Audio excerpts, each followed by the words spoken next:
Bab 266, Penguasa yang Baik. Siswa tersebut mencoba untuk berbicara dengan Sang lagi, tetapi Sang hanya memberikan jawaban yang singkat dan padat. Untungnya, kecanggungan itu teratasi ketika 3 siswa lainnya tiba. Siswa tersebut dengan cepat terlibat dalam percakapan dengan 3 orang lainnya, yang kemudian juga mengucapkan terima kasih kepada Sang atas pengorbanannya. Sang merasa sangat canggung saat ini. Sekarang setelah semua siswa hadir, Sang juga bisa merasakan kekuatan pertempuran rata-rata para siswa ini. Menurut pendapat Sang, mereka cukup kuat. Jika ini terjadi di dalam persidangan, keempat orang ini mungkin akan dianggap sebagai pejuang tahap umum awal yang kuat, tidak termasuk prosedur mereka. Terlebih lagi, dari apa yang Sang dengar dari para siswa ini, salah satu dari mereka bahkan tidak memiliki tubuh seorang pejuang. Ini adalah berita yang luar biasa. Ini berarti bahwa prosedur tersebut sekarang dapat diterapkan pada lebih banyak prajurit. Tidak heran Duke Warwine dan Dekan ingin mengumumkan prosedurnya kepada publik. Jika mereka mendapat izin dari Raja Skythunder, mereka dapat meluncurkan prosedur ini dalam skala besar. Dengan mendengarkan para siswa, Sang juga mengetahui bahwa generasi pasif juga ada dalam diri mereka, namun pada tingkat yang lebih lemah. Meskipun Sang membutuhkan sekitar 30 detik untuk menyembuhkan tubuhnya sepenuhnya tanpa mana, mereka membutuhkan sekitar 90 detik. Beberapa menit kemudian, 2 orang terakhir tiba. Din, Duke Warwine, kata Guru Loran dari depan gerbang kepada 2 orang terakhir. Loran, sudah lama sekali aku tidak bertemu denganmu. Bagaimana kabarmu? Duke Warwine bertanya sambil tersenyum sopan. Semuanya berjalan baik. Terima kasih sudah bertanya, Duke Warwine, kata Guru Loran sambil membungkuk sopan. Sama seperti wakil Dekan Soran, Duke Warwine bertukar kata sopan dengan Guru Loran. Hanya ketika para pengikut mempunyai kesan yang baik terhadap pemimpin mereka maka segala sesuatunya akan berjalan lancar dalam suatu pemerintahan. Duke Warwine mengetahui hal itu, itulah sebabnya dia tidak pernah bersikap seolah seseorang tidak pantas berbicara dengannya karena statusnya. Bahkan ketika beberapa prajurit panggung prajurit muncul di tamannya, dia masih meluangkan waktu untuk berbicara dengannya di bidang yang pada dasarnya setara, yang menunjukkan bahwa inilah yang sebenarnya dirasakan Duke Warwine dan itu bukan sekadar akting. Duke Warwine bisa saja membunuh Sang saat itu tanpa konsekuensi apapun, dan tidak seorang pun akan mengetahuinya. Sebaliknya, Dekan tidak banyak bicara dengan siapapun. Dia selalu hanya mengatakan sebanyak yang diperlukan. Gerbang akademi terbuka, dan kelima siswa keluar. Salam kepada Dekan dan Duke Warwine, kata para siswa, kecuali Sang. Sang hanya mengangguk memberi salam. Dekan memperkenalkan 4 siswa lainnya kepada Duke Warwine, yang memberi mereka sedikit pujian. Para siswa merasa sangat tersanjung ketika mereka mendengar Duke secara pribadi memuji mereka. Terlebih lagi, Duke tidak hanya mengucapkan kata-kata kosong, tapi dia dengan sempurna menyoroti hal-hal yang benar-benar dikuasai oleh para siswa ini. Duke tidak hadir selama prosedur lainnya, dan hari ini adalah pertama kalinya dia melihat 4 siswa lainnya. Tentu saja, Dekan melewatkan perkenalan Sang. Dekan hanya mengatakan sebanyak yang dia perlukan, dan Duke tidak memerlukan perkenalan dengan Sang. Setelah perkenalan selesai, Duke Warwine menunjuk ke utara. Baiklah, cukup basa-basinya. Hari kita masih panjang, dan aku ingin kembali sebelum malam tiba. Dekan melewati para siswa dan berhenti di belakang mereka. Para siswa ini penting bagi masa depan semua prajurit, dan Dekan tidak akan mengambil risiko, itulah sebabnya dia menjaga bagian belakang sementara Duke Warwine mengambil bagian depan. Teman kecil Sang, aku ingin seseorang untuk diajak bicara selama perjalanan yang membosankan ini. Maukah kamu maju ke depan dan menemaniku? Kata Duke sambil tersenyum. Sang hanya mengangguk dan berhenti sedikit di belakang Duke. Siswa lain memandang Sang dengan sedikit terkejut. Mereka tidak tahu banyak tentang Sang, itulah sebabnya mereka tidak tahu kalau Sang sedekat ini dengan Duke. Duke melihat bahwa semua orang siap berangkat dan mengangguk. Kemudian, dia mengucapkan beberapa kata asing, yang berarti dia sedang merapal mantra. Sang tahu banyak tentang mantra, tapi dia tidak tahu apa yang akan dilakukan mantra ini. Itu mungkin terlalu maju baginya. Setelah Duke selesai, penghalang hijau yang terbuat dari Wind Mana muncul di sekitar kelima siswa. Mantra ini disebut berkat angin, kata Duke angin puyuh. Ini memiliki sedikit efek perlindungan, dan membantu kalian semua bergerak lebih cepat. Jangan kaget ketika kalian tiba-tiba bergerak beberapa kali lebih cepat dari biasanya ketika kalian mulai berlari. Kecepatan kalian sekarang harusnya sama dengan prajurit panggung komandan awal. Para siswa mengangguk heran, mereka belum pernah mendengar mantra semacam ini. Ayo pergi, kata Duke. Dan kemudian, dia dengan ringan melangkah maju, tapi langkah ringan itu sudah membuatnya berakselerasi dengan kecepatan yang cukup cepat. Siswa lainnya mengikuti, dan beberapa di antara mereka hampir tersandung. Mereka bergerak terlalu cepat sesuai keinginan mereka. Untungnya, pada dasarnya semua pejuang memiliki kemampuan koordinasi yang luar biasa dalam hal tubuh mereka. Sekitar 1 menit kemudian, mereka meninggalkan kota melalui gerbang utama, yang dibuka lebih awal atas perintah Duke. Saat semua orang berlari di sepanjang jalan, Sang melihat ke samping. Dia bergerak sangat cepat, itu mungkin sekitar 200 km per jam, dan jika aku mau, aku mungkin bisa menjadi lebih cepat lagi, pikir Sang. Sang, aku menemukan seorang ahli puncak yang baru saja melihatmu dengan penuh ketertarikan, kata Duke Warwine dari depan Sang. Mata Sang menyipit. Benar saja, Pembersih berikutnya telah dikirimkan. Sepertinya Anda mempunyai beberapa masalah, kata Duke Warwine. Tidak masalah, jawab Sang. Kau tahu, kata Duke Warwine, aku sedang memikirkan tentang apa yang harus kuberikan padamu atas pelayananmu yang luar biasa di wilayah baruku. Memberimu biji saja sepertinya tidak cukup sebagai imbalan. Mau aku yang mengurus masalah ini? Kamu tidak akan berutang apapun padaku, dan kamu tidak akan terlibat lebih jauh dalam faksi politikku. Ini hanya pembayaran sedikit. Sang tidak segera menjawab. Bab 267, Kiva Orvis. Untuk sesaat, Sang memikirkan untuk menerima lamaran itu. Terima kasih, tapi tidak, kata Sang. Saya ingin menangani ini sendiri. Duke Angin Puyuh hanya tersenyum. Sepertinya dia sudah mengantisipasi jawaban itu.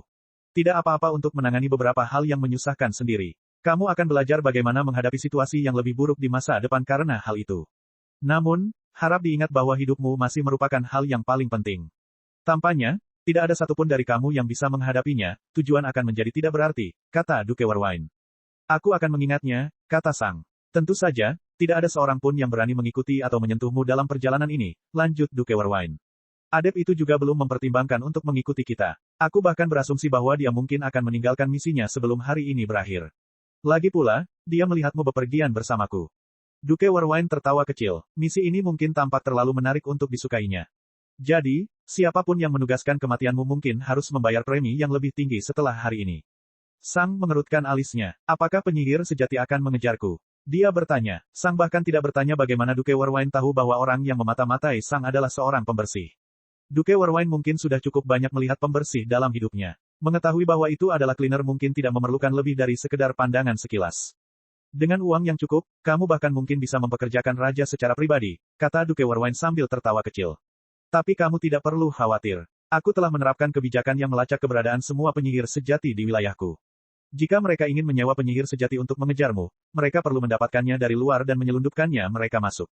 Selama musuhmu bukanlah penyihir sejati puncak yang bersedia membuang tabungan nyawanya hanya untuk melihatmu mati, kamu akan baik-baik saja. Paling-paling, mereka akan menugaskan ahli puncak yang lebih kuat. Sang hanya mengangguk. Saat ini, kelompok tersebut telah tiba di jalur pertanian, dan mereka masih melanjutkan perjalanan dengan cepat. Kecepatannya sungguh mengesankan. Hadiah apa yang kamu inginkan? Duke Angin Puyuh tiba-tiba bertanya. Kau sudah memberiku upahku, kata Sang. Biji itu. Duke Angin Puyuh berkata sambil mendengus. Tolong, itu tidak sama dengan apa yang telah Anda lakukan untuk saya. Duke Mithril telah terbukti agak menjengkelkan dengan penolakannya yang terus-menerus terhadap klaim saya atas bekas medan perang, dan salah satu argumen terbesarnya adalah bahwa wilayah saya sekarang terlalu besar untuk saya. Dia terus-menerus mengeluh bahwa saya tidak memiliki pikiran yang cukup cerdas untuk secara efisien menguasai begitu banyak wilayah. Dan untuk memperkuat argumennya, dia terus-menerus mengisi barisan saya dengan orang-orangnya untuk membuat segalanya tampak salah urus.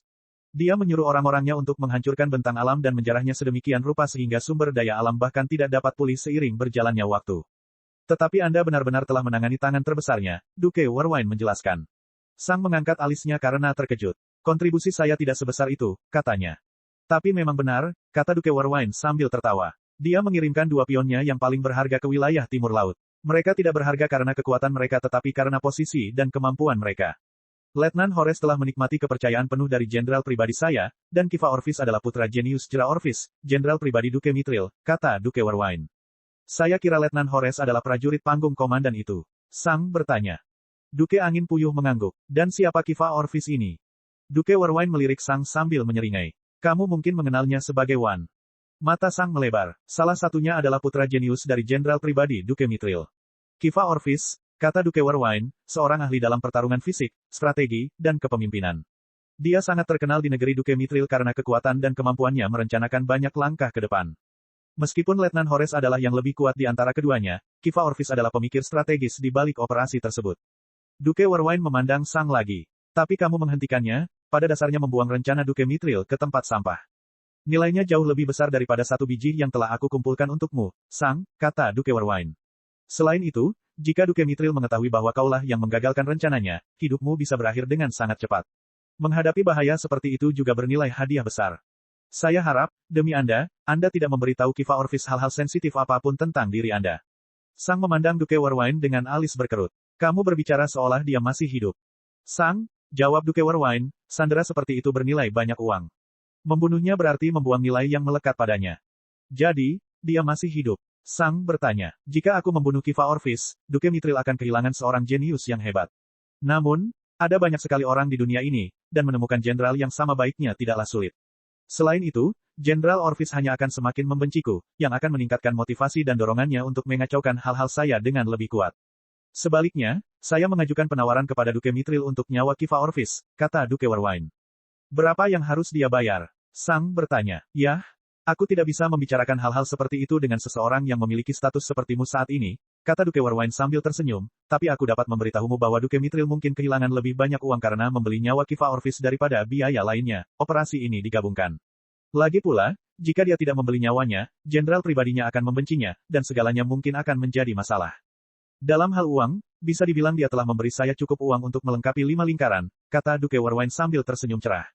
Itu satu set perlengkapan lengkap untuk 25 penyihir sejati, termasuk semua fokus mereka. Sang berpikir dengan kaget.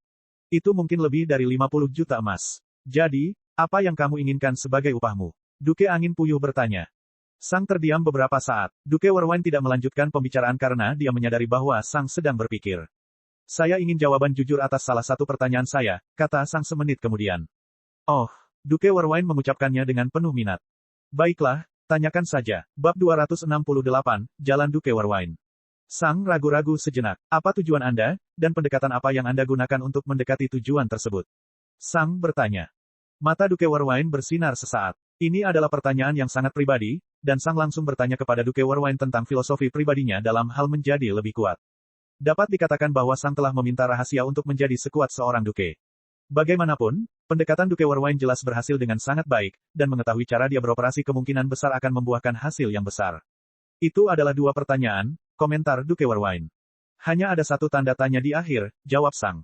Duke Warwine terdiam beberapa saat. Baiklah, saya akan menjawab pertanyaan Anda, dan alasan mengapa saya menjawab pertanyaan ini ada hubungannya dengan jawabannya, kata Duke Warwine. Sang mengangguk dan mendengarkan Duke. Untuk pertanyaan pertama, tujuanku adalah menjadi seorang Archmage dan memiliki kerajaanku sendiri, kata Duke Warwine. Sang tidak terkejut dengan jawabannya. Dan bagaimana saya mencoba mencapainya? Investasi dan efisiensi, kata Duke Warwine. Aku bisa menghabiskan 24 jam per hari untuk mengerjakan sihirku, tapi itu hanya akan menjadi usaha dari satu penyihir tinggi dalam satu waktu. Aku bisa terus tumbuh lebih kuat dengan mengerjakan sihirku, tapi tanpa sumber daya, aku mungkin tidak punya cukup waktu untuk menjadi penyihir agung. Namun, jika saya memiliki akses terhadap materi yang langka dan kuat, studi lanjutan, konsep esoterik, dan banyak guru, saya dapat berkembang berkali-kali lebih cepat dibandingkan jika saya sendirian. Tetapi semua hal ini membutuhkan kekayaan. Tanpa kekayaan, saya tidak dapat mengakses hal-hal tersebut. Disitulah aspek investasi berperan. Saya tidak mempunyai banyak waktu dalam sehari untuk diri saya sendiri, namun beberapa jam yang saya miliki lebih menguntungkan daripada beberapa hari mengerjakan diri sendiri tanpa jeda. Dan bagaimana saya memperoleh kekayaan yang diperlukan untuk menjadi seefisien ini? Orang lain, saya membakar jutaan emas setiap hari hanya untuk mempercepat pertumbuhan saya. Jika saya sendirian, saya tidak akan pernah mampu membayar uang sebanyak itu. Jadi, saya berinvestasi, bukan pada perusahaan atau sumber daya, tapi pada manusia. Setiap orang mempunyai keahlian yang mereka miliki, namun banyak dari orang-orang tersebut tidak pernah mendapatkan kesempatan untuk mewujudkan potensi mereka. Kemiskinan, penindasan, musuh, ada banyak hal yang akan membunuh bakat di masa pertumbuhan. Saya menginvestasikan sebagian besar uang saya ke masa depan orang-orang yang lebih lemah dari saya sehingga suatu hari mereka mendapatkan keuntungan. Membantu seorang pemuda yang dipenjara karena pengaruh korup dari sebuah keluarga berkuasa tidak menghabiskan banyak biaya bagiku, tapi pada dasarnya aku menyelamatkan nyawa orang tersebut. Saat ini, sumber daya yang kuhabiskan untuk orang itu jauh lebih besar daripada mereka berharga. Namun, jika orang tersebut mendapat kesempatan, waktu, dan sumber daya untuk sepenuhnya mewujudkan potensinya, bantuan dan kesetiaannya akan memberikan hasil yang jauh lebih besar daripada yang saya investasikan pada mereka. Orang-orang ini tidak fana, setia, dan berkuasa. Mereka menangani seluruh tanah saya dengan penuh dedikasi, dan mereka dengan senang hati membalas budi saya. Saya tidak memaksa siapapun, dan saya tidak membakar mereka menjadi ketiadaan seperti batu bara. Memanfaatkan penyihir sejati mungkin mendatangkan keuntungan besar dalam jangka pendek, namun keuntungan ini pada akhirnya akan berakhir. Tetapi jika semua orang senang bekerja untuk saya, mereka akan jauh lebih berharga. Duke Angin Puyuh memandang Sang. Orang yang lebih altruistik bisa mengatakan bahwa saya adalah orang baik yang memberi kepada yang lemah dan memberi mereka kesempatan untuk menjadi lebih kuat dari yang pernah mereka bayangkan. Orang yang lebih sinis bisa mengatakan bahwa saya mengeksploitasi orang-orang miskin dan naif, memberi mereka sesuatu yang tidak berarti bagi saya namun berharga bagi mereka. Pada akhirnya, itu terserah interpretasi Anda. Apakah saya seorang suci yang membantu mereka yang tidak berdaya, atau apakah saya seorang pengusaha rakus yang mengeksploitasi orang miskin? Apapun jawabannya, dua hal akan tetap sama. Pertama, Saya tidak pernah memaksa siapapun, dan semua orang yang bekerja untuk saya melakukannya atas kemauan mereka sendiri. Dan kedua, mereka menghasilkan sumber daya yang saya perlukan untuk mencapai tujuan saya. Apakah itu menjawab pertanyaanmu? Sang mengangguk ketika beberapa pemikiran melintas di kepalanya. Duke Warwine telah menjelaskan metodenya untuk menjadi lebih kuat dengan sangat objektif tanpa berusaha terdengar seperti seorang tetua yang baik hati. Sang selalu merasa skeptis terhadap perilaku Duke Warwine. Sang telah bertemu banyak manajer yang baik di kehidupan sebelumnya. Mereka ramah, membantunya, dan menyemangatinya. Namun ketika ada keuntungan yang bisa diperoleh, Sang dipecat.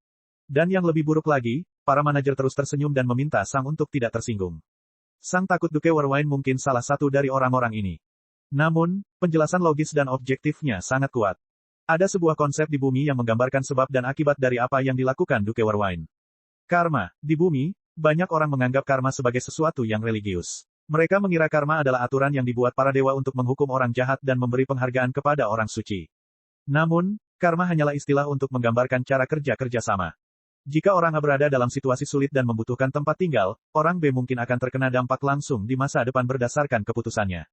Dengan asumsi orang B membantu orang A, apa yang kemungkinan besar akan terjadi jika orang B mendapat masalah di kemudian hari? Orang A akan lebih cenderung membantu orang B. Mengapa? Karena orang B pernah membantu orang A di masa lalu, dan mereka ingin membalasnya. Namun, jika orang B membuang orang A karena mereka berpikir bahwa bergaul dengan orang A tidak ada gunanya lagi bagi mereka karena orang A telah menjadi tunawisma sekarang, keadaannya akan berbeda. Jika nanti orang B mendapat masalah, kemungkinan besar orang A tidak akan membantunya. Mengapa harus demikian? Orang B tidak membantu mereka. Tentu saja, ini semua tentang kemungkinan, dan ini bukanlah suatu kepastian. Ada yang tidak keberatan membuang seseorang yang telah membantu mereka sebelumnya, dan ada juga orang suci yang bersedia membantu orang yang pernah mencemooh mereka di masa lalu. Tapi, secara umum, begitulah cara kerjanya. Ini adalah karma. Itu hanya sebab dan akibat ketika berinteraksi dengan manusia lain. Duke Warwine membantu orang-orang yang lebih lemah sehingga suatu hari mereka akan membantunya sebagai balasannya. Lucunya, pola pikir ini bisa dirujuk dengan dua kata sifat yang bertentangan. Naif dan manipulatif. Dan ironisnya, kata sifat yang dipilih bergantung pada sisi mana pendeskripsinya berada. Orang yang naif akan menyebutnya manipulatif. Bagaimanapun, Duke Warwine memanfaatkan orang-orang yang naif. Orang yang manipulatif akan menyebutnya naif. Bagaimanapun, Duke Warwine menjadikan dirinya target eksploitasi. Seorang manipulator hanya bisa menerima bantuan dari Duke Warwine dan tidak pernah membalasnya. Seseorang juga dapat menilainya berdasarkan apakah seseorang lebih menghargai niat atau tindakan. Jika seseorang lebih menghargai niat, dia akan menganggap Duke Warwine bersifat eksploitatif. Dia mengambil keuntungan dari orang-orang lemah. Jika seseorang lebih menghargai tindakan, dia akan berpikir bahwa Duke Warwine adalah orang yang baik. Dia memberi kesempatan kepada orang-orang yang lebih lemah untuk bangkit. Apa pendapat Sang mengenai hal ini? Saya dapat melihat bahwa ini adalah jalan yang sangat efektif untuk menjadi lebih kuat, pikir Sang. Untuk menjadi seorang duke, dan bahkan mungkin seorang raja, jalan ini mungkin yang terbaik. Namun, apakah ini benar-benar jalan terbaik untuk mendapatkan kekuasaan tertinggi? Bagaimana jika aku mencapai tingkat kekuatan di mana orang lain tidak dapat membantuku lagi? Sang tidak peduli apakah ini benar atau salah. Duke Warwine telah menemukan cara yang hebat dan efektif untuk mengembangkan kekuatannya, dan Sang dapat melihatnya seperti itu. Sang bertanya-tanya apa jawaban Tuhan. Sang, kata Duke Warwine setelah beberapa saat. Ya, Sang bertanya. Aku tahu jawaban itu sangat berharga, tapi aku masih merasa berhutang lebih banyak padamu. Bagaimana kalau aku juga memberimu baju besi yang lebih baik saat kita kembali dari perjalanan kecil kita? Duke Angin Puyuh bertanya. Sebelumnya, Sang meragukan niat Duke Warwine. Tapi karena Duke Warwine begitu jujur, Sang sekarang mengetahui niat Duke Warwine. Duke Warwine ingin berinvestasi lebih banyak di Sang. Dia percaya bahwa Sang akan terbukti lebih berharga di masa depan, dan untuk melakukan hal itu, Sang harus masih hidup. Memberinya satu set baju besi yang bagus akan meningkatkan peluang kelangsungan hidup Sang, dan jika baju besi itu benar-benar terbukti menyelamatkan nyawa, pendapat Sang tentang Duke Warwine akan semakin meningkat. Apa jawaban Sang? Terima kasih. Dia menerimanya. Bab 269, Zona Kobra Permaisuri. Kelompok itu terus berlari, dan setelah beberapa menit, mereka melihat sebuah kastil hijau besar. Hutan liar masih terlihat di selatan, tapi tidak mencapai kastil besar. Sang tahu bahwa kastil itu seluruhnya terbuat dari biji panggung komandan, yang pastinya tidak murah. Seseorang bahkan bisa menyebutnya sia-sia untuk membuat kastil sebesar itu dari biji panggung komandan. Jika digunakan sebagai senjata, kastil ini dapat melengkapi ribuan prajurit panggung komandan dengan seperangkat baju besi dan senjata lengkap. Tidak sulit menebak siapa yang tinggal di sini. Semuanya, mohon tunggu di pintu masuk. Saya harus mengucapkan selamat tinggal kepada pengganti saya hari ini, kata Duke Warwine sambil tersenyum. Kemudian, Duke Warwine melewati para penjaga yang membungkuk, yang merupakan penyihir sejati, dan masuk. Ya, Ini adalah rumah Duke Warwine. Semua biji ini memiliki afinitas angin, pikir Sang. Aku bisa membayangkan bahwa memahami mantra angin dan menguasai mana angin di tempat seperti itu akan memberikan hadiah 2 kali lipat untuk setengah usahanya. Semua orang menunggu beberapa menit sampai Duke Warwine kembali sambil tersenyum. Ayo lanjutkan, katanya sebelum mengaktifkan Blessing of Wind lagi. Dan kemudian, semua orang melanjutkan perjalanan ke timur laut. Bolehkah aku bertanya siapa penggantimu? Sang bertanya. Dia adalah salah satu penasihat Raja Sky Thunder, kata Duke Warwine. Dia tidak perlu berbuat banyak dan hanya perlu menjaga segala ancaman yang berada di luar kemampuan subjek saya. Kemungkinan besar, dia hanya akan tinggal di rumah saya dan bermeditasi sepanjang hari. Sang mengangguk, dan dia tidak tertarik melihat kelompok prajurit baru ini. Sang bertanya. Duke Warwine hanya tertawa kecil. Sang, kamu telah menjalani seluruh kehidupan dewasamu di Warriors Paradise, sebuah kota yang dibuat untuk para pejuang. Segala sesuatu di dalam Warriors Paradise berputar di sekitar para pejuang. Kamu harus tahu bahwa, di luar wilayahku, para pejuang dipandang sebagai orang-orang kelas bawah. Sang tidak menjawab. Banyak penyihir tahu bahwa memperlakukan seorang pejuang seperti mereka memperlakukan penyihir adalah hal yang sopan dan pantas, tetapi ada cukup banyak penyihir yang tidak mengikuti kebijakan itu. Mengapa mereka harus berbicara dengan seseorang di bawah mereka? Itu hanya membuang-buang waktu mereka, setidaknya dalam pikiran mereka, jelas Duke Warwine. Meskipun dia tahu tentang efek dari prosedur tersebut, hal itu tidak membuat perbedaan dalam pikiran penasihat. Jadi bagaimana jika para prajurit memiliki tubuh yang lebih kuat sekarang? Itu tidak cukup untuk menutup kesenjangan. Sang tetap diam. Arogansi? Ya, pikir Sang. Saya tidak berpikir arogansi itu salah, tapi menurut saya adalah tindakan bodoh jika bersikap arogan di depan banyak orang. Manusia sangatlah beragam, dan banyak orang dapat menciptakan keajaiban dengan sumber daya yang terbatas. Duke Warwine tidak berkata apa-apa lagi, dan Sang juga tidak memulai pembicaraan lagi. Sekitar 2 menit kemudian, wind mana di atmosfer berkurang drastis, dan langit menjadi lebih gelap. Fajar baru saja tiba, namun matahari hampir tidak terlihat karena banyaknya awan yang tiba-tiba berkumpul. Sang tahu bahwa dia sekarang memasuki zona Empress Cobra. Dia belum pernah berada di dalam zona Empress Cobra sebelumnya, dan Sang cukup tertarik dengan tampilannya. Aku mungkin tidak bisa merasakan mana angin atau mana air, tapi aku bisa tahu apakah ada banyak atau hanya sedikit, pikir Sang sambil melihat ke arah awan. Udara terasa basah dan sejuk melambangkan hadirnya mana air yang banyak. Meski begitu, hanya dengan melihat tebalnya awan hujan saja sudah cukup. Sang juga merasakan mana kegelapan menjadi semakin tebal semakin dia maju. Mana air berkumpul tinggi di udara dan menghalangi sinar matahari, menciptakan lingkungan yang hampir tanpa cahaya, yang memberikan mana kegelapan tempat untuk berkembang. Saat kelompok itu melanjutkan perjalanan, Sang juga memperhatikan bahwa semakin banyak danau kecil yang muncul. Beberapa danau tampak seperti yang dibayangkan orang pada umumnya.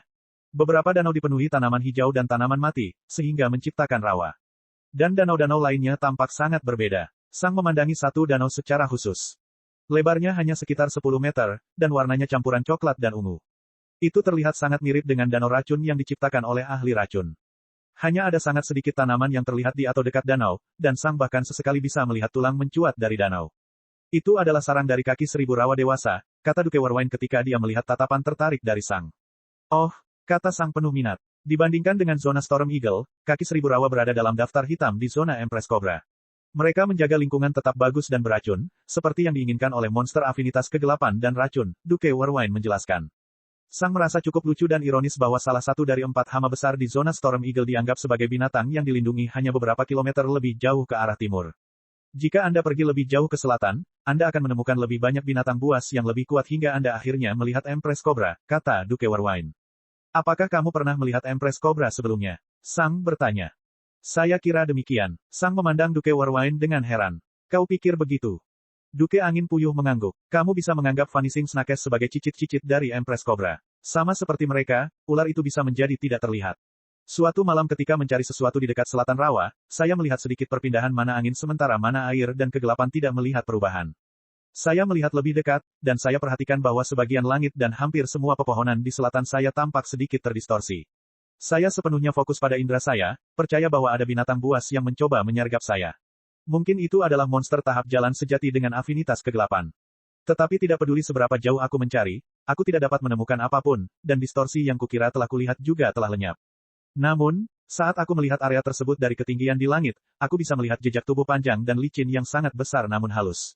Pepohonan atau tumbuh-tumbuhan tidak rusak sama sekali, tapi rumputnya hanya terlihat sedikit lebih gelap dan itu ditekan sedikit saja. Saya rasa saya melihat permaisuri kobra itu, tapi saya tidak yakin, kata Duke Warwine. Jika bukan Empress Cobra, dia mungkin hanyalah binatang buas dari alam kelima. Atau aku bisa saja membayangkannya, kata Duke Warwine sambil tersenyum. Lagi pula, tanda-tandanya sangat halus. Sang telah mendengarkan penuturan kembali Duke Warwine tentang pertemuannya dengan penuh perhatian. Dibandingkan dengan Storm Eagle yang agung dan sangat mencolok, Empress Cobra sangat tersembunyi dan halus. Sang telah menanyakan pertanyaan itu kepada Duke Warwine karena dia ingat mengetahui bahwa kemunculan Empress Cobra sama sekali tidak diketahui. Satu-satunya orang yang pernah melihatnya adalah Raja Sky Thunder, dan tergantung pada definisi seseorang, ini mungkin tidak dihitung sebagai melihat. King Sky Thunder memeriksa status setiap zone bis setiap dekade. Dia adalah satu-satunya yang cukup kuat yang bisa bersembunyi dengan sempurna dari monster tahap jalan sejati dan menghindari monster di alam kelima. Itu menjadikannya satu-satunya yang memenuhi syarat untuk tugas berbahaya ini. Saat itu, Raja Sky Thunder belum pernah melihat Empress Cobra, tapi dia bisa memperkirakan posisi, ukuran, dan orientasinya berdasarkan perasaan mana di sekitarnya. Dia telah mendapatkan gambaran siluetnya dengan sangat akurat, tapi dia belum melihatnya dengan matanya sendiri. Menurutnya, Empress Cobra memiliki panjang sekitar 4 km dan lebar sekitar 100 meter. Sayangnya, hanya itu yang dia temukan. Saat kelompok tersebut melanjutkan perjalanan, area tersebut menjadi semakin gelap dan lembab hingga menjadi sangat gelap sehingga orang normal bahkan tidak dapat melihat tangan mereka di depan mata. Tapi Sang berbeda, semakin banyak mana kegelapan di sekitarnya, semakin mudah dia melihatnya. Sang masih menganggapnya agak aneh, tapi entah bagaimana dia bisa mengetahui di mana segala sesuatu di sekitarnya berada. Sensasi ini dapat disamakan dengan bagaimana seseorang selalu mengetahui di mana anggota tubuhnya berada, meskipun mereka tidak melihatnya saat itu. Dia bisa melihat beberapa binatang berjalan-jalan, berenang, bersembunyi di pepohonan, bersembunyi di tanah, dan dia bahkan bisa melihat binatang terbang sesekali. Namun, semua binatang menghindari kelompok Sang. Jumlah mana yang dikeluarkan Duke Warwine terlalu besar. Melewati zona Empress Cobra memakan waktu sedikit lebih lama daripada melewati zona Storm Eagle, tetapi setelah sekitar 30 menit, semua orang tiba di perbatasan utara. Sang hanya melihat rawa yang gelap, menindas, dan beracun di sekelilingnya saat berlari melalui zona Empress Cobra. Tapi sekarang, segalanya tampak berbeda. Sinar matahari pagi kembali menyentuh tubuh mereka, dan kegelapan serta mana air perlahan menghilang. Dan Sang melihat zona lain yang belum pernah dia lihat sebelumnya. Zona Raksasa Adamantite. Bab 270, Zona Adamantite Behemoth. Di depan Sang adalah, tidak ada apa-apa. Rasanya seperti langit ada di depan Sang, dan dia merasa seperti sedang berdiri di puncak gunung. Kemudian, dia melihat ke bawah, dan dia akhirnya bisa melihat zona Adamantite Behemoth. Dia bisa melihat semuanya, yang terasa tidak nyata baginya. Sang pernah berada di beberapa gedung pencakar langit sebelumnya di bumi, dan dia tahu seberapa jauh dia bisa melihat. Namun di dunia ini, cakrawala tampak jauh lebih jauh. Sang dapat melihat dari satu ujung zona Adamantite Behemoth ke ujung lainnya, yang jaraknya sekitar 80 km. Dan seperti apa bentuknya? Itu adalah kawah raksasa, melingkar, abu-abu, dan hitam. Tidak ada tumbuh-tumbuhan, bahkan rumput pun tidak. Kelompok itu memandang zona Adamantite Behemoth dalam diam selama beberapa saat. Pada saat-saat tersebut, Sang dapat melihat beberapa batu bergerak, yang terlihat seperti semut kecil dari posisinya saat ini. Namun, Sang tahu bahwa batu yang bergerak ini adalah binatang besar dengan kedekatan logam. Sang juga bisa melihat banyak lubang hitam besar yang berserakan di permukaan kawah. Banyak di antaranya yang lebarnya ratusan meter, dan tampak seperti jurang maut dari tempat Sang berdiri sekarang. Zona ini adalah bayi Duke Mithril, kata Duke Warwine pada Sang. Puncak logam apa yang ada di tengah kawah itu? Sang bertanya. Di tengah kawah, di lokasi terdalamnya, kecuali lubangnya, terdapat puncak menara raksasa berwarna perak. Tingginya hampir 1 kilometer, dan sedikit bengkok. Beberapa paku logam menyembul dari puncak menara, yang mengarah ke langit, persis seperti puncak menara. Itu tanduk Adamantite Behemoth, kata Duke Warwine sambil menyeringai. Sang menarik napas dalam-dalam saat mendengar itu.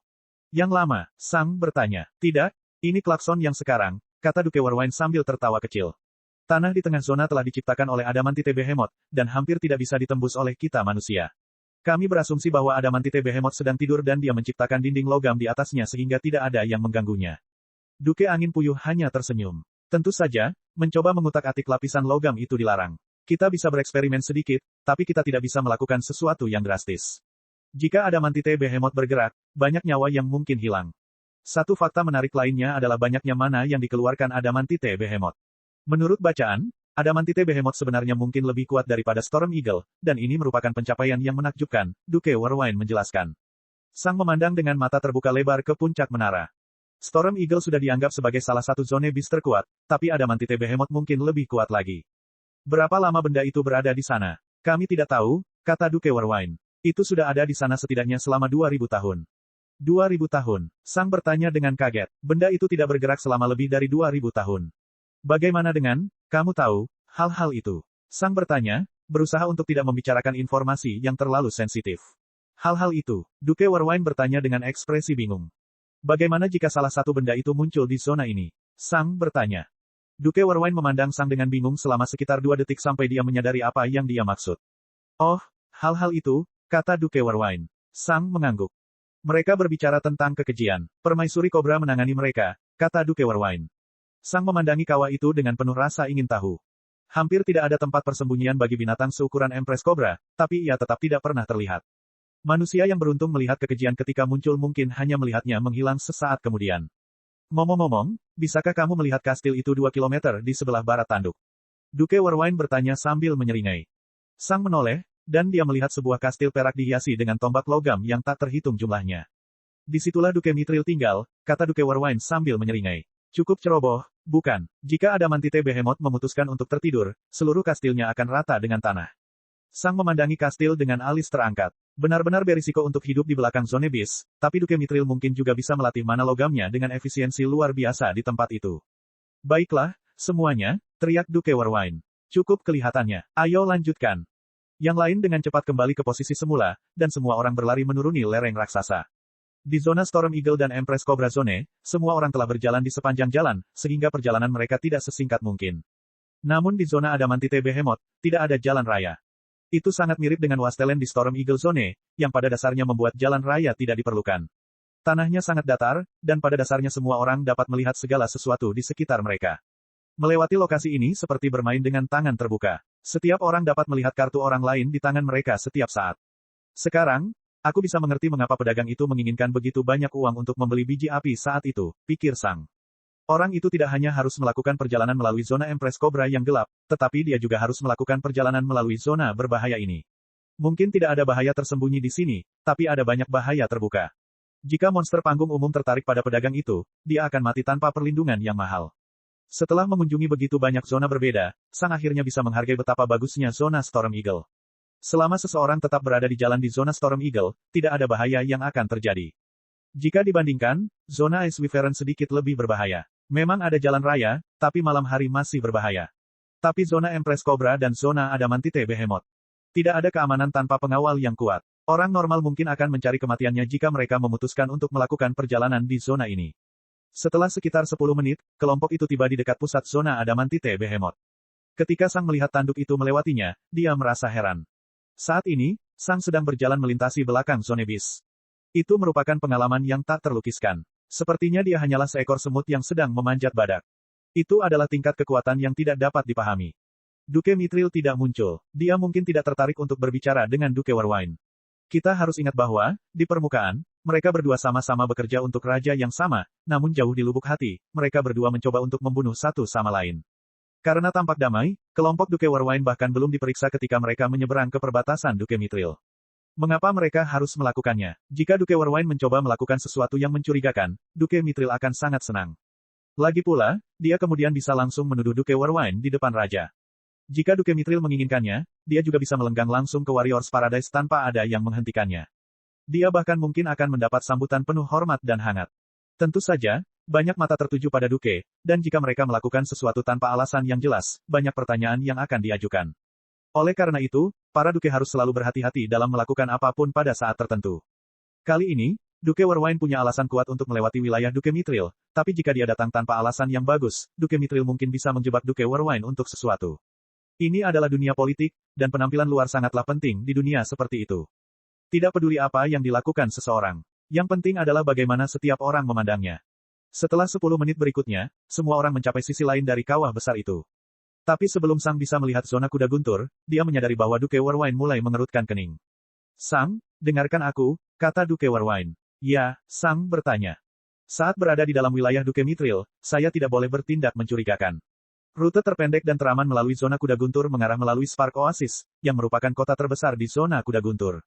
Saat kita sampai di sana, jangan tinggalkan aku, dan jika aku menyuruhmu melakukan sesuatu, lakukanlah, kata Duke Warwine dengan tegas. Jantung Sang berdebar kencang. Dia bisa memikirkan alasan mengapa Duke tiba-tiba menjadi begitu serius. Kuda guntur saat ini sedang berjalan melalui Spark Oasis, kata Duke Warwine. Dan sejauh yang kudengar, binatang buas bukanlah penggemar terbesarmu. Cek cek cek cek cek cek cek cek. Rakan-rakan kultivator sekalian, sebelum retret, sila terus berkultivasi untuk jurus subscribe, like, share dan komentar agar sekte ini terus berkembang pesat.